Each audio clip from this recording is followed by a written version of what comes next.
Hello and welcome to another episode of the Construction Corner podcast. I'm Dylan. I'm your host, joined this week by my blue collar badass, Matt. How's it going, man? It is going very good, man. It's been a hot minute since we were both on the mics again. Obviously, it's been largely in part to me this time. I moved houses, I moved offices, and it's been utter and absolute chaos for the last like month and a half even. So, but things are settling down, so it's good. Yeah, man, moving's it's never fun. It's not, man. And like I did a post about this, and it got a whole lot of traction. But like you plan as I'm a planner by nature. Like that's what we do for a living is we plan shit. We avoid risk at all cost and or we calculate risk, right? And as much as you think you've got a move like this planned, it's just it doesn't work out the way you think it's going to. And it takes longer, it's more work, it's heavier, it's everything you don't want it to be. But in the end it's all for the good on this side anyways. So Yeah, you find it's another good. drawer of knickknacks or keepsakes, or do you keep the keepsakes or throw them Oh away? man, it makes you realize how much shit you have, right? I mean, that's case in point why the storage industry in our country is so booming right now. But we were at our old house for eight and a half years, I think, just about, and it's incredible. Like just the amount of crap we were just by the end of it, I was just throwing stuff out, just wholesale. Like this whole section of house is just going to the garbage because I don't care. We don't need it. I still haven't moved my barn. So the barn is full of all of my personal tools, all of our stuff for the company. I moved all the big equipment. Thank God, right before this crazy snow and ice came. So I'm not pulling trailers right now, but I still have a full barn full of shit that I got to move. And most of it, I was talking with a guy today, and I'm like, I've got all the tools still from when I was building houses. Like we're talking like 25 plus years ago. So and and the guy goes, well, why don't you just donate it? I'm like, yeah, that's fine, but what happens when I need a circular saw or I need a nail gun? He's like, you dumbass, because you're just gonna go buy a new one anyways. You don't want to use the old shit. I'm like, wow, that's actually probably pretty true. So there may be a fire sale at the old barn soon. Well, and that's just it, man. Like, how many guys do you uh at least drive by, right? Like, and you just see their garage that's full of, old cars, old parts, things that they might someday, one day need, but you can't bear to get rid of it. You're like, just like you're saying, right? Like, hey, man, I could probably use that circular saw. I could probably use that tool. Like, it comes in handy, like, but Yep. then that's also why you see guys with triplicate of freaking everything that they've got because they can't find it. So they just go buy another one. And then, here they are with a garage full of tools and they can't find a one. Yeah. No, like there is no time in my future that I can see needing four sawzalls, right? And I have four sawzalls. Like it's just not going to happen. So part of it, I always laugh and like at the hoarder shows, where like the people can't move through their house without like stepping on crap. And then I look at myself when we're doing this move, and it's like, oh my god, we're only like one phase removed from those people. But it's good, man. It's good to purge once in a while, get rid of some shit. And the new house is great. The new office is getting great. It's almost done. So all good here on the Michigan front. Yeah, man. I probably this year, more than likely, the way things are panning out is I'm gonna have to go get a new office. We're gonna add people, and it'll be an exciting time that I'll talk about whenever that day comes. Hopefully later this year. Start adding folks and building offices and building out new everything to house them, and we'll figure out the move then. Yeah, man, I'm excited for you. That's a big step. It's a long time coming for you. So it'll be exciting on this side of the table to watch. Yeah, and I mean, and we'll talk more about that in a future episode. I think the big thing that we wanted to get into today, and this goes right into moving and having your life uprooted, not to mention the, especially in the Midwest, with school closings and talking to, folks really all across the country, what happens when, you have a snow day, your kids stay home, or you can't get out of your driveway, and kind of your routine, for lack of a better word, gets uprooted. And how do you end up handling those changes to your schedule? And this, again, we talk a lot about this in like personal life, but it's no different than rain on a job site. And what do you do? And how do you pivot for, the site's a complete mud bath and you can't get to it? You can't get there. Same with it being cold and snowy, and you can't do anything. Or even in the summers, hey, you can't roof, you can't put anything on, heat index is too high, high risk of heat exhaustion, and, we can't get a roof on or anything like that. So, I mean, this goes to pretty much any phase of whether it's life and moving, whether it's on a job site, whether it's, I remember uh, one of the offices that I worked at, some guy at 9:30, 10 a.m., whether I don't actually know what they were, whether they were drunk or on pills or just texting and driving, but they ended up running into a telephone pole and it took out power to our entire building at like 9:30 in the morning. And it's like, well, power's not going to be on for at least the rest of the day. So you just kind of go home and try again tomorrow. So, I mean, this can happen, again, whether it's your office or job site, life. So, how do you end up dealing with your routine and everything getting uprooted, but still getting the things done that you need to? So, it's a kind of long preamble, but good topic for today to cover. Oh, absolutely, man. And as you know, I got a lot to say on it. I mean, starting with the job site thing, that because that's easy. We don't often in the Midwest here, like you just deal with it. You grin and bear at the weather, right? You fight through it and you work through it. But this week has been unusually cold, like fucking frigid cold, like -20 with the wind chill. Daytime highs yesterday, I think were 7 or 8, 9 degrees, something. And it's been like that since Sunday night. We just can't work. Like our outdoor job site is just, it's too cold. They can't do anything. The equipment doesn't work. It won't run. It doesn't move. The hydraulics are frozen. The masons can't get their sand hot enough with their heaters and fire to even use it. So it's just dead in the water for a few days. And luckily, it's starting to warm up a little bit now. Right as we're recording, it's a balmy 17 degrees. And I think, we're heading towards like the mid 20s or low 30s for the rest of the week. So they'll be back on it. But you just got to be able to pivot, right? That's contingency 101. It's balancing risk, right? There's always that risk of something coming in and disrupting your normal. And if you've budgeted and you've scheduled so tightly that you can't absorb something like this, that's a bad place to be. It's just a horrible place to be. Luckily for us, it's 3 days on a 12-month project. So at the end of the day, it doesn't really make a difference.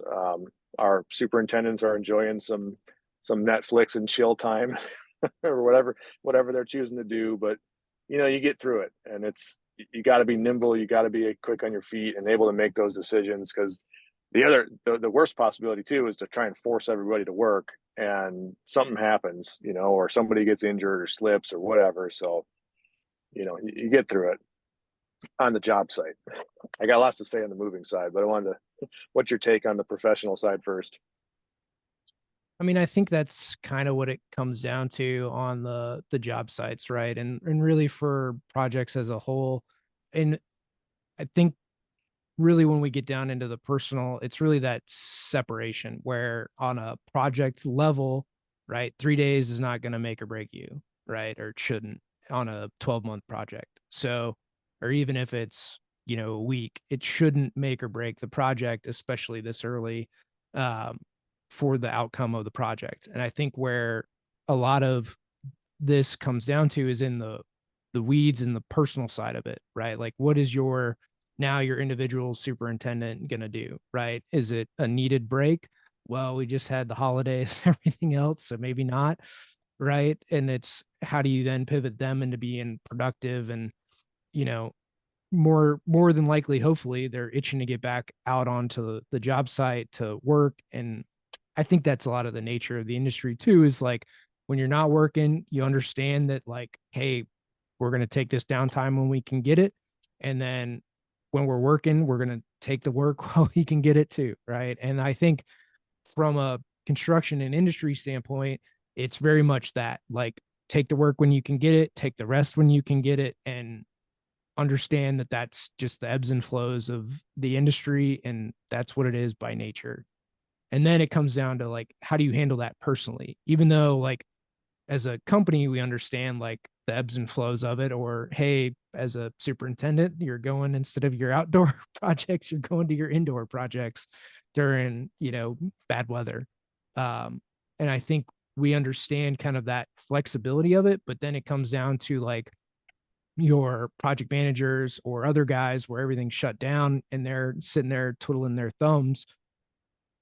Like what do they do now? And I think, and that's kind of maybe the next phase of this, but as a holistic it's pretty easy to see the fluctuations in the whole, not that big a deal, but on an individual level where it becomes, it's greatly enhanced because it's now like everything to you, right? When you look at it as a scale of a week out of 52, you know, 2%, not that big a deal. But you look at it as like, you know, how am I going to spend my day? Now you're like, you know, dealing with personal issues and are the guys antsy. Like if I don't have projects and stuff to work on, I get a little like stir crazy. So Oh yeah, yeah, without a doubt. And there's a weird dichotomy in the field between unexpected days off like this, and then the flip side is the unexpected days on. And like you were kind of saying, when it's busy and shit's going and there's deadlines to hit, like if a Saturday needs to be worked, our guys will work a Saturday, and it's a balancing act because at some point in time you're going to get rained out or you're going to get frozen out, as the case may be, and it just balances out. And at the end of the year, it all should be pretty squared away and equal. But yeah, if you don't have something to keep you busy, most humans can't operate like that very well, right? Especially high achievers like I've got on my team, and like we can't just sit still and just do nothing, right? I mean, even like vacations, like we try beach vacations, and I love being on the beach. I love watching the ocean, but 9 times out of 10, I'm going to work still, even if I'm sitting on the beach with my laptop or something, fine. But like, I can't just sit still and do nothing for more than a day, maybe two. And I go loony, and my wife hates it, but it's just how we're wired in this industry. yeah, and I think when those disruptions come, and this kind of goes into 75 hard, live hard, is whenever those disruptions come, right? Whether it's moving, whether you don't have the setup that you want, whether you're traveling or whatever the case may be, is like with 75 hard and the live hard program, you're going to get your shit done basically no matter what. Like you're going to find a way to do it, whether you're, you know, you make sure to hopefully get your outdoor in early in the day or at some point, so that if you're doing that indoor in your hotel room and you're doing squats and lunges and pacing around, you know, holding a stack of books because that's what you got, like you can get it done. And it's a, you know, you get your workout in, right? Or go to the hotel gym or whatever the case might be. Like you can get that done at whatever time is required of it to knock it out. And so like 75 Hards taught me a lot about that. And then the same kind of mentality, even if you don't have the right setup or it's ideal, or you know you're used to 2 3 4 monitors and you go down to a laptop screen, right, for work, and you're at your kitchen table, like we've all had to do here in the past few years, is okay, well, what do I need to do this, right? Or like for me here lately and doing a lot of more engineering projects and work, it's like, well, I'm printing stuff out, I'm handwriting all my notes down, even though I have like all my monitors, it's still like I need to physically write stuff down, mark shit up. Like I'm going to print it out, have it as well as my screens to go back and forth and make sure I can keep track of everything. Just that's how my brain functions well. And so if you don't have that, then it's, it's scratch paper or whatever else, but you'll figure out a way to like make it happen. And so even if you don't have that, like your routine was, get up, coffee, office, right? Work all day, go home. And now it's not that. It's like, okay, well, I'm sitting in a different spot. I would do the same things traveling, but you get triggered on like, well, when I'm traveling, then I sit at the airport, do this. And because my kids aren't running around, I can easily block out the rest of the world versus like, now my kids are running through the house or my dogs are barking or whatever else it is. So it's just like you have those different environmental triggers. Then it's, okay, I still can't go anywhere because it's icy out and the roads aren't clear and whatever else. So, okay, I got to find a room, lock myself in it, and, you know, tell everyone to go away for a couple hours for me to knock this stuff out. I'll come out when I can, deal with you guys.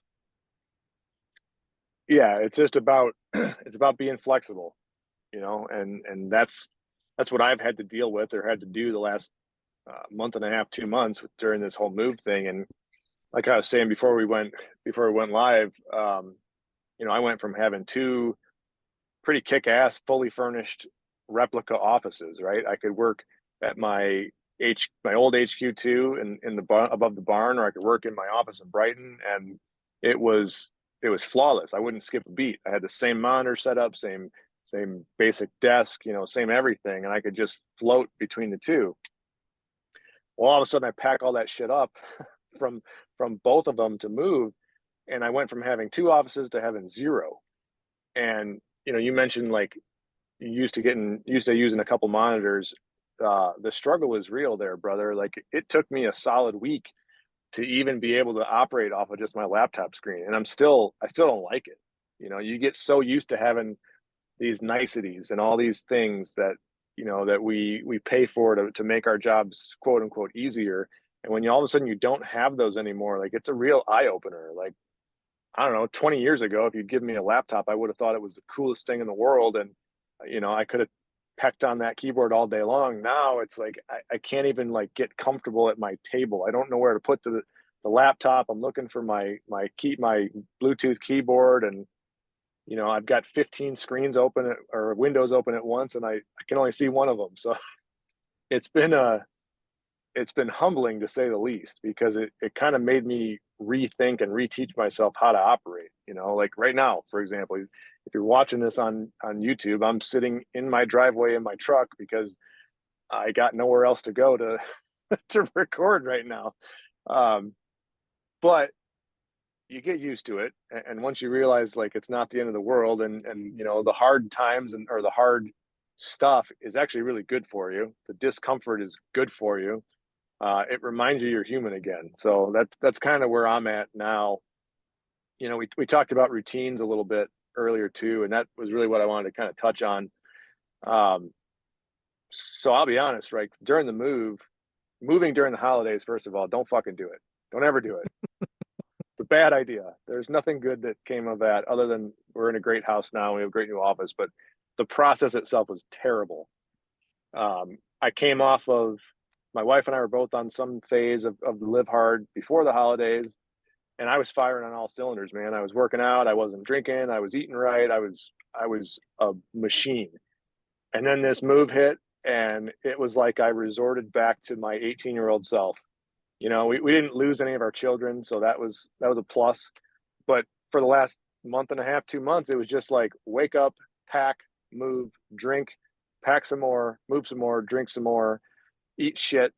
And we just, both of us, my wife and I, just, I mean, we totally fell off of that train. And whatever, it's good to do once in a while, but it was really like a coping mechanism because moving sucks so bad. So what happened though, now that like we got into the new house, we're here, and all right, it's time to go back to work, even though I don't have an office. like I found myself really struggling to even like wake up on time.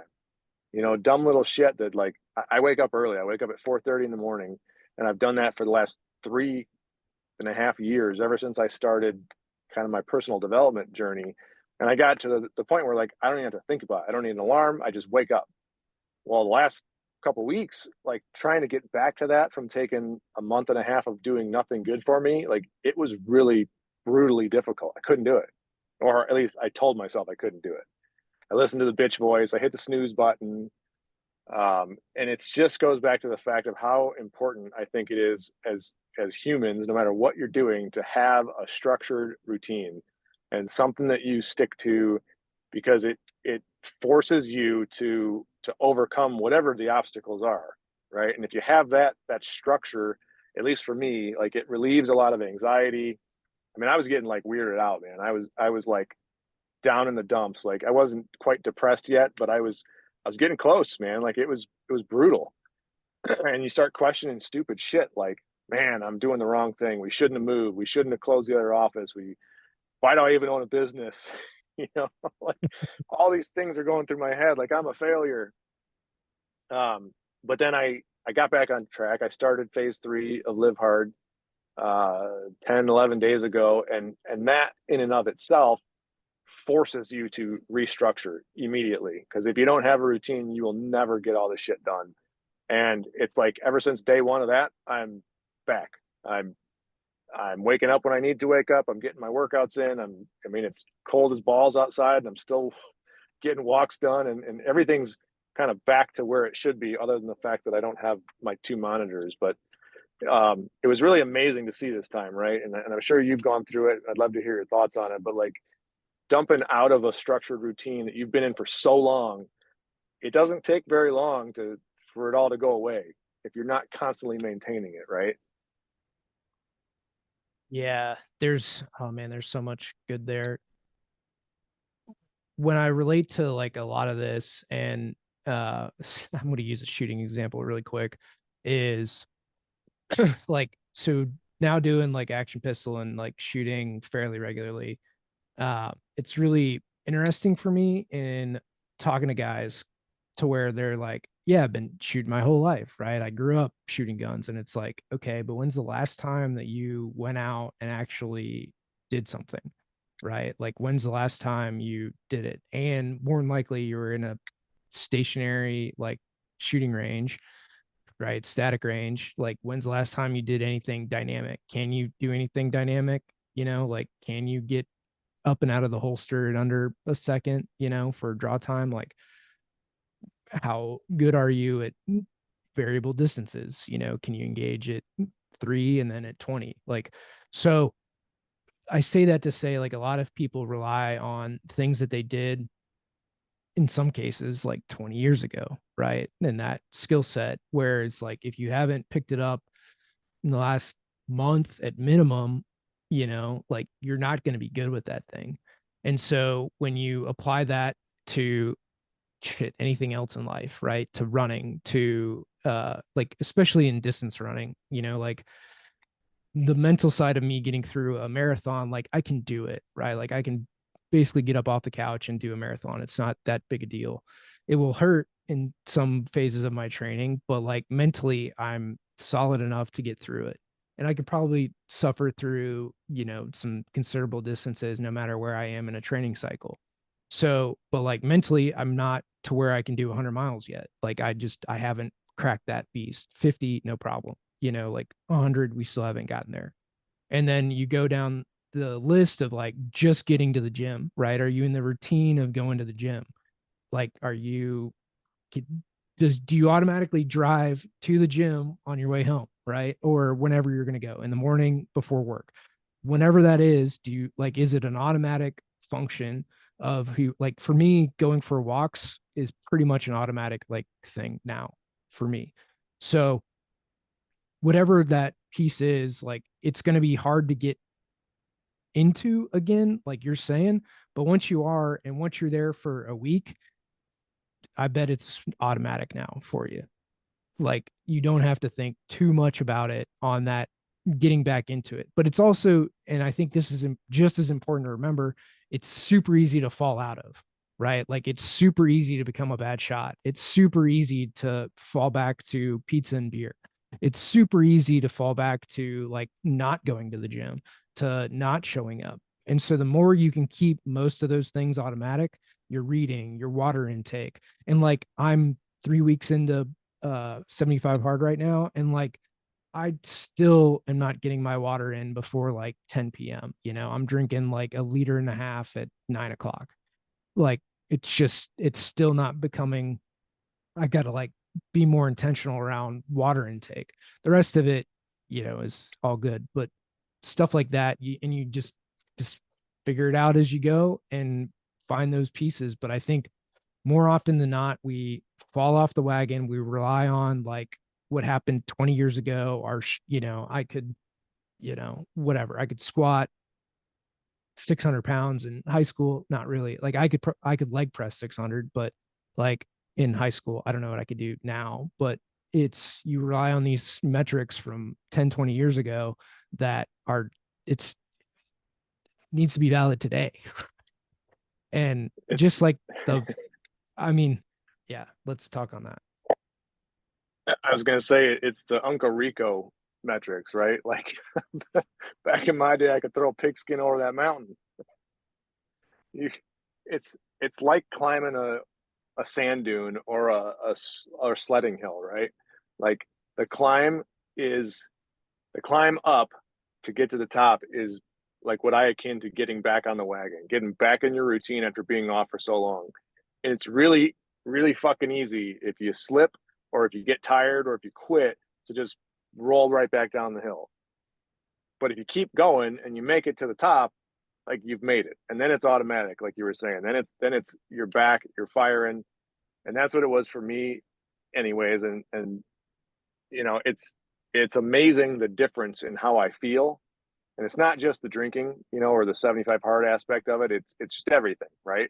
Like my universe is back in focus again, and everything is clear. Whereas when I was not on my game, when I was not following my routine, like it was foggy at best.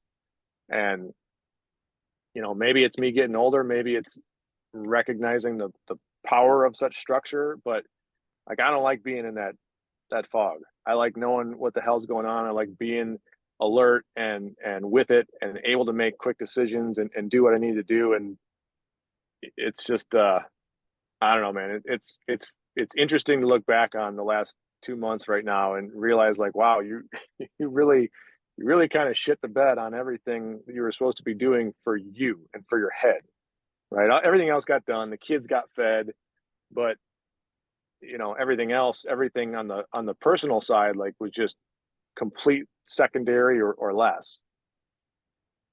So it's definitely been a ride, that's for sure. Well, yeah, man. I mean, it's just like the episode I put out this last week on mindset is just like wherever your mind tends to go, right? Like you were talking about, like, why am I doing this? Why am I here? Like, then it just goes down that rabbit hole. And I mean, I put it out because I started to find myself in that same kind of thing. Like, am I doing the right things? Am I going after the right, people? Is this really what I'm meant to be doing? Should we be doing more engineering work, or should I just stay in the software realm, right? Like, are these lanes that I'm going down the right ones to be doing? And you just find yourself questioning every single decision that you're making, when it's like, if you look objectionably at it, like much like what you're doing, you got a new office, you got a new house, everything. Once you're done and settled here in 3 months, like you'll be like, yeah, this is great, like this was the right Yep. move. Everything was the right decision. Like, I can't believe we waited this long to do it. And those are the same things when I look objectionably at, this new kind of path and going back to, I say going back, but like actively pursuing engineering projects again. It's like the money's there, the projects are there. It's going to teach me so much. Like, we're going to use my software to, do more work than a standard or comparable firm could do. We're going to approach the market differently. Like, all of those are the right decisions. Just some of the results haven't appeared yet.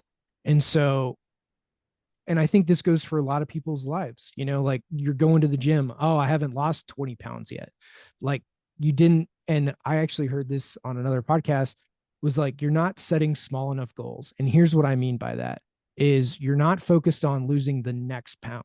You're not focused on winning the day. You're not focused, like the goal isn't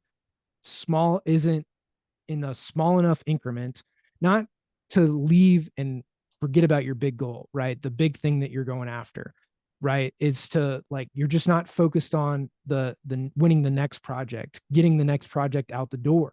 You're not focused on building the next thing. You're not focused on meeting the next person. You're not focused on, again, eating right today, right? Don't worry about tomorrow. You need to focus on today, on getting your 2 workouts in, on having the right intention for those workouts, on eating correctly, on drinking enough water, on not drinking alcohol, right? On talking to a stranger, right? Whatever those tasks are and those things, is breaking it down into a small enough achievable goal in a short enough time frame that you can wrap your mind around, instead of these big things that are out there. Now you need to be focused on them. You need to figure out how to achieve them. But most of the time, it's like the next thing in front of you is really where the majority of your time gets spent. We just forget about that. You're focused on losing 100 pounds, not one. Totally, man. It's think and grow rich shit, right? Like you got to have that giant vision. You have to if you want to succeed at any level. But to get to that big giant vision that you're prepping yourself for, you have to have the small victories. And it's, I'm not trying to blow too much smoke up of Andy Frisella's ass, but it's power list, right? It's win the fucking day, and you win today, and then you win tomorrow, and then you win the next day, and then you win the week, then you win the month, and it just keeps compounding. It's just like interest. And as long as you're making those deposits into your personal development account, you're not going to go wrong, and you can handle so much more than you think. You can go so much farther when you're on point than when you're not. It just, you got to focus on, like you said, it's not the small goals necessarily, but it's the maybe the little wins is a better way to put it. Yeah, that's a much better phrasing than like the one that I heard, because I like rebelled initially. Like I heard that, like, you're not setting small enough goals. What do you fucking mean? I'm not setting, like, but yeah, these small wins, these things that you can like really quantifiably get down to, right? Think about losing, like the weight one was just like the perfect example of like everyone's focused on losing 100 pounds or 20 or whatever their number is, not losing the next one, right? Like I just need to lose another pound and lose another pound. And this goes probably right to the AA saying of like, you just be sober another day, right? Like don't worry about being sober for a decade or 20 years or 30 years or the rest of your life. Just worry about being sober, another day, right? And about not Yeah, drinking, another day. And for especially the guys that like have no control on that, right? They can't do one and put it down. And that's, I think, for me, more than anything what 75 Hard has taught me, is like I have so much control over my alcohol intake. Like it used to be something I had not no control, but the control was very little. And now I have all the control over alcohol. yeah. I mean, alcohol specifically. I mean, we've talked before. Like that is historically my biggest challenge on any of the Live Hard program, and it's, I would consider myself a functional alcoholic at the end of the day. Like if you want to get into it, I mean, I can drink 2 bottles of wine in a night, and I'm not drunk. I wouldn't probably drive anywhere. I wake up the next morning and I'm still functioning. I'm not hungover. I'm definitely not as sharp as I am when I'm not drinking. But it was always the hardest thing to even fathom. Like I don't want to go 75 days without having a beer or a bourbon or whatever. I've gotten real big into cigars in the last few months, and like there's nothing I like better than a good cigar and a good glass of bourbon. Like I would love to go have one right now. But to develop that mind control and that attitude control, that like, okay, nothing owns up here other than me at this point. That's a friggin' great place to be. I can turn it on and off when I want to, and when I'm not unfazed, like yeah, I can go have a bourbon. I can go have a bottle of friggin' wine if I want, but I'm not going to wake up tomorrow and be a fat, slovenly alcoholic. right? It's just never going to happen. I can skip a workout one day if I have to for some good reason, and I'm not going to wake up tomorrow and forget how to throw weights around. It's not going to happen anymore, and it's because I won't let it. And it's because personally, like I've won so many of those little battles. I've won so many days, especially in the last 3 or 4 years that I've really been focusing on this, that I've got a little cushion built in now, right? Like I can slough off for once. And so I'm my trainer through First Form always has this saying, and he's like, fuck up one day, that's fine. Don't fuck up two in a row, right? And it's the same thing as you were saying. You can allow yourself freedom. Like, we still got to enjoy life. Okay, nobody wants to go through life being fucking miserable. And if having a bourbon is really what makes you happy, like, then have a bourbon once in a while, but don't have 10. And don't do it every single day, and don't forget to drink water and work out and all the other things that keep you happy and healthy, right? And if you're going to do it today, fine, enjoy it, don't feel bad about it, but then get back on it tomorrow and change your way you're doing. Yeah, and I've heard, I mean, like use a drink to enhance the experience, right? Of whatever you're doing. You go into dinner with your wife, sure, have a drink, right? Have one, maybe two, call it a day, right? Like you don't need, again, to your point, you don't need all of it and you don't need it all right now, right? Like spread it out a little bit. It'll be fine. But uh yeah, I mean, I love that, right? You miss a workout, hit the next one. You miss a meal, get the next one, right? You ate shit at lunch, eat good at dinner, right? Same premise. And just keep with 75 hard, live hard, power list, all this. You set a realistic standard and level for where you are. And I think this is where most of this comes back down to is like, what is your standard of life? Right? What is your default setting? And we all have one, right? Some people's standards are Little Caesars for every meal or Big Macs. And, that's a standard. We're not saying it's a good one, but that is a standard. So we all have standards in our life. It's just at what level are your standards? What level are your expectations? And do they match?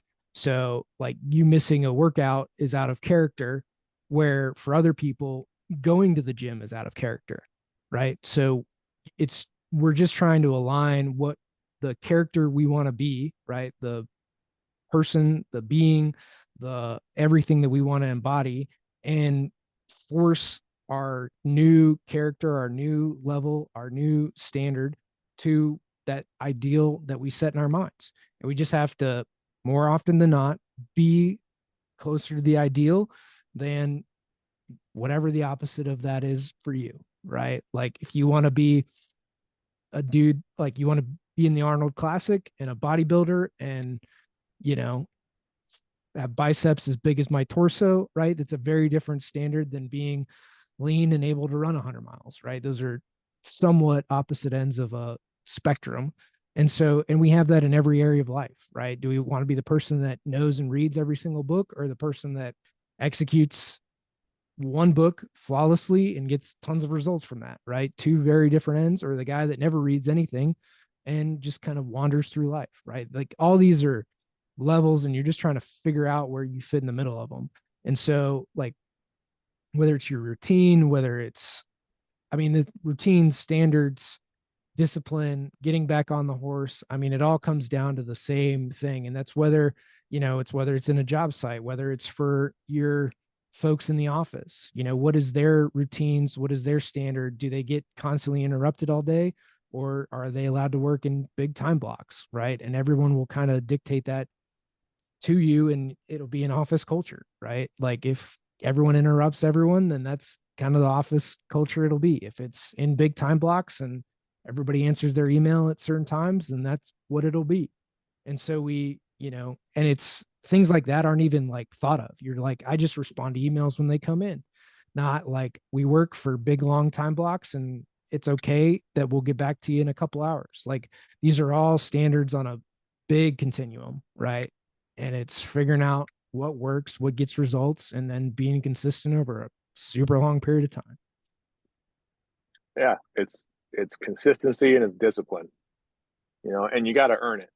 Like, just to step back, like the reason that you and I can go out when we're not on phase and have a couple drinks and get right back on it tomorrow is because we've earned it, right? You have to put in the effort, you have to put in the work, and whether it's live hard or whatever program suits your fancy, like you have to put in the work. It will not come easy. Nothing good comes easy in life, and it's all going to take work, and it all boils down to discipline. And we can get into mental toughness, probably a whole episode, but you got to build it. You got to build that discipline, and you got to hold yourself accountable to it. And once you do that, yeah, then you can do all these things we're talking about. I think until you get to that point, you should probably focus on doing nothing but getting to that point. Say, we all partied as young kids, right?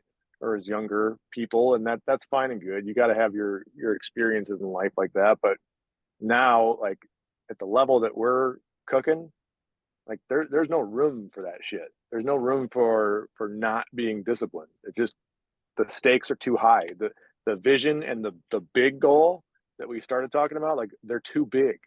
They're too fucking huge to not be extremely disciplined, because we're playing with a weird like magic 8 ball, right? And we're gonna get what we want, but you gotta be real careful what you're telling what you're telling the universe and telling yourself what it is you want. If all you're doing is drinking and smoking and eating pizza and Cheetos, you're probably not going to be buying that jet real soon, right? It all comes down to discipline, man, and disciplining your mind, discipline your body, and the discipline spreads. It spreads to those who are closest to you and those around you too. It's a good thing all around. Yeah, and I mean, going back a little bit, so like I touched on this somewhat last week, is it starts in the mind, right? Like the Master Key System is a book that everyone should read. They should go through the exercises and everything that's outlined in there. But most of you won't, and that's fine. The next thing is like you have this two dichotomies that are basically stacked on top of each other. You've got, again, like we talked about, you got to execute and win the day, but you also have to know where you're going. And then through that, like no matter what hits you, no matter how your routine goes, your mental discipline has to be such that you stay optimistic, positive, and that you're making the best decisions you can with the information you have at the time you're making those decisions. And no decision is necessarily, and this is like a really hard one to wrap your mind around, no decision is necessarily wrong. It might not be the best decision to make, but it's not a wrong decision. And if you look at it on a continuum, right, there's a great choice and there's like a not so great choice. And then in between is everything else. And also you have to know like what information you had at the time of making that decision. And a lot of what we do is in the construction industry, especially, is we only have so much information at a given time, especially on a job site. Now, on like the design side, we have a lot more information and we're dealing in like ideal conditions.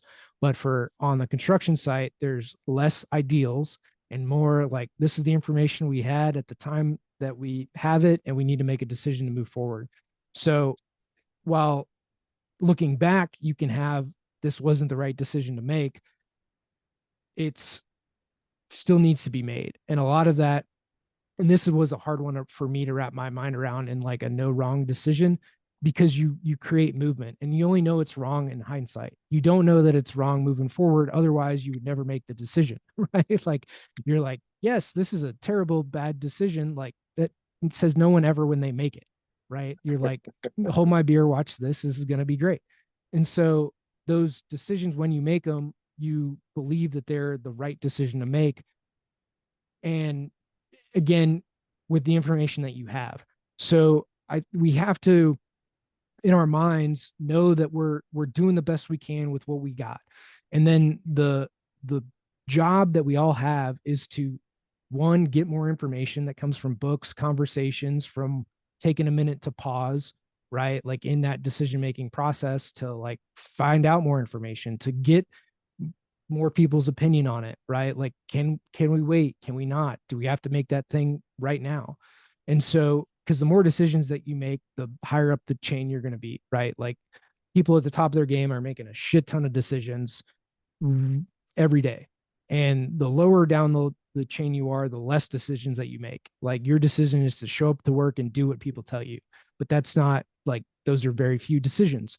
But the higher up you go, the more decisions that you make. So you want to one be able to assimilate information to make more decisions, but this goes into your mindset and everything else about it is can you stay steady within the storm to again do what needs to be done today to still look forward on is what I'm going to do today moving me towards that goal, and then to stay like mentally positively optimistic about your future, because if you go down these rabbit holes, and this is what you're alluding to, Matt, is like you've got to stay in that good place mentally, because if you let your mind go to like all the shit that could go wrong, the problems that you could have, the things of like I don't know what's going to happen, is this going to blow up on me, then we just go down a bad hole. So it's staying mentally strong in every single aspect, right? That you can be physically fit, that you can be mentally fit, that you can do hard things, that you can go out in a snowstorm and,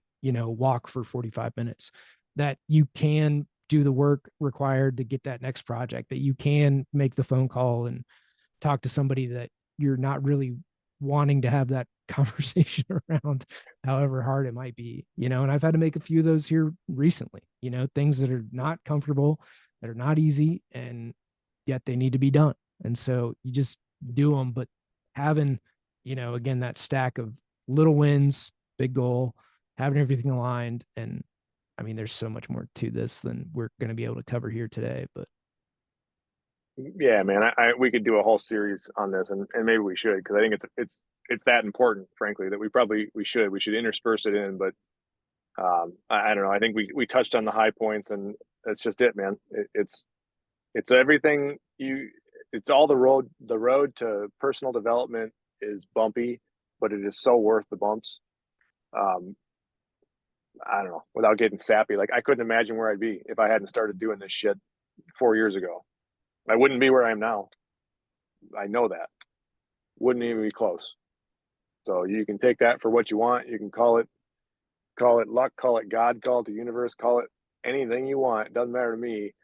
I I know how powerful it is, and you know how powerful it is, and it's discipline, and I don't want to keep rehashing it, man. That's just it's that important that you all should give it some serious thought. And if you're not on the right track, get on the right track. And one quick shout out to my team.